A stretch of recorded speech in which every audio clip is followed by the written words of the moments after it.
ગાંધીનગરના વેપારી સાથે અમદાવાદમાં ઠગાઈ થઈ છે। 25 લાખ રૂપિયા દુબઈ મોકલવાના બહાને છેતરપિંડી કરવામાં આવી। અમદાવાદ, રાજકોટ, દુબઈના 5 વ્યક્તિ સામે ફરિયાદ। ક્રાઇમ બ્રાન્ચે ગુનો દાખલ કરી વધુ તપાસ હાથ ધરી છે। ગાંધીનગરના વેપારી સાથે અમદાવાદમાં ઠગાઈ। તો અમદાવાદથી રાજકોટના આંગળિયામાં રૂપિયા મેળવી દુબઈ ન પહોંચાડ્યા। અમદાવાદ, રાજકોટ અને દુબઈના 5 આરોપીઓ વિરુદ્ધ ફરિયાદ। ક્રાઇમ બ્રાન્ચે ગુનો દાખલ કરી છેતરપિંડી આચરી છે। જિગ્નેશ અમારી સાથે જોડાઈ ગયા છે। જિગ્નેશ, આખો મામલો શું બનવા પામ્યો છે? પ્રીતિ, વાત કરવામાં આવે તો જે ગાંધીનગરના એક વેપારી જે ઇમ્પોર્ટ એક્સપોર્ટનું કામ કરે છે તેઓએ અમદાવાદ EOW એટલે કે આર્થિક ગુના નિવારણ શાખામાં એક ફરિયાદ નોંધાવી છે।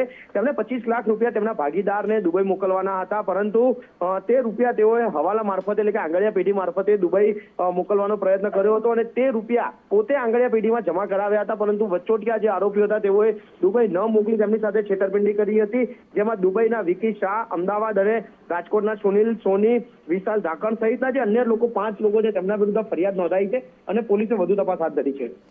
આભાર તમામ વિગતો માટે।